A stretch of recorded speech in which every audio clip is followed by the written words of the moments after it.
बस मेरा बेटा, बस परेशान नहीं होते, अल्लाह बेहतर करेंगे।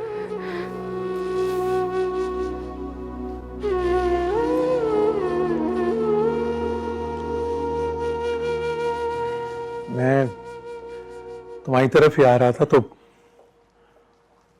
अक्षर ने बताया कि तुम आ रही हो। साबिर भाई, आपकी परेशानी का अंदाजा था मुझे, इसलिए खुद ही आ गई। बरसों की दोस्ती का जरा बराबर ख्याल नहीं किया उन्होंने। डैड, दोस्ती आप में और अंकल में थी। शहरियार इस दोस्ती की भेंट क्यों चढ़ता? साबिर भाई, अक्सम बिल्कुल ठीक कह रहा है। शहरियार इस शादी से खुश नहीं था। अगर ऐसा था तो उन्हें हमारी इज्जत का तमाशा नहीं बनाना चाहिए था। Dad please relax. आप ऐसा क्यों सोच रहे हैं कि हमारे साथ बुरा किया उन लोगों ने? बल्कि ये सोचे खुदा ने बहुत बुरा होने से बचा लिया। अगर शेरी वहां चली जाती और शहरियार के साथ खुश ना रह पाती तो हम क्या कर लेते? क्या समझते हो तुम मुझे? इतना बेबस नहीं हूं मैं। मेरा बिजनेस, सोशल सर्कल, ये लोग किसी जगह मुंह दिखाने के काबिल नहीं रहते। कम ऑन डैड, अगर ऐसा होता तो हमारी शेरी जगह जगह डिस्कस होती, बातें में रह जाती, इल्जाम लगते हमारी शेरी पर। बिल्कुल ऐसा ही है साबिर भाई। अल्लाह ने हमारी शीरी को किसी बड़ी मुश्किल से बचा लिया है। अच्छा, जब यही लोग इस शादी के कैंसिल होने के बारे में पूछेंगे तो तब उंगलियां नहीं उठेंगी शेरी पर? डैड, आप मेरी शादी भी पोस्टपोन करते। जब मेरी शादी पोस्टपोन होगी, किसी को मौका नहीं मिलेगा कि हमारी शेरी पे उंगली उठा सके। कह दीजिएगा कि मुझे जल्दी वापस आना पड़ गया। मैं एक्सक्यूजेस नहीं दे सकता, प्लीज। अक्सम बेटे, ये मुनासिब नहीं है। शीरी के लिए अल्लाह करेगा कोई मुनासिब इंतज़ाम हो जाएगा, अल्लाह ताला कोई सबब बना देंगे। लेकिन इस तरह दोनों शादियां पोस्टपोन करना ठीक बात नहीं है। खाला, मैं समझता हूँ, लेकिन मेरे लिए इन हालात में शादी करना मुमकिन नहीं है।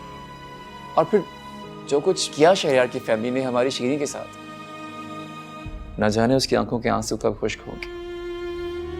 खाला, मैं इतना सेल्फिश नहीं हूं कि मैं अपनी बहन का दुख इग्नोर करके अपनी खुशियों का जश्न मनाऊं।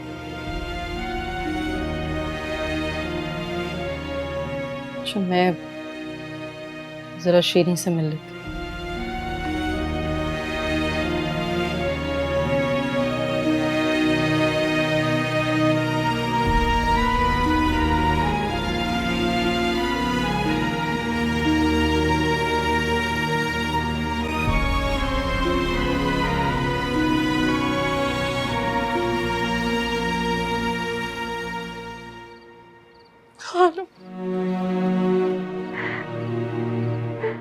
मैंने मेरी कुछ नहीं किया है।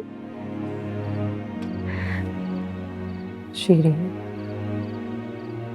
बेटा, उस वक्त जब सब तुमसे पूछ रहे थे कि तुम खुश क्यों नहीं हो, उस वक्त कुछ तो बता देती, कुछ तो कहती। खाला, मैंने शहरियार को अपना नसीब मान लिया था।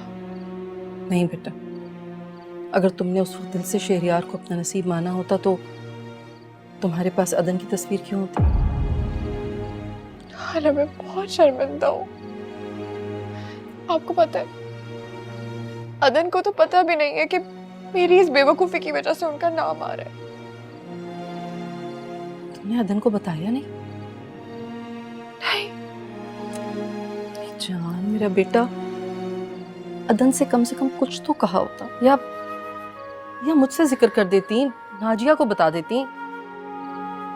इसकी जरूरत नहीं है खाला। मैं ऐसी लड़की ही नहीं हूँ जो अदन के मयार पर पूरा उतरूं। अदन का मयार? क्या है अदन का मयार? जिसे देखते ही अदन को उससे मोहब्बत हो जाए। शीरीन बेटा, ये सब फजूल बातें हैं। खाला, खाला प्लीज अदन को कुछ मत बताइएगा। नहीं बेटा,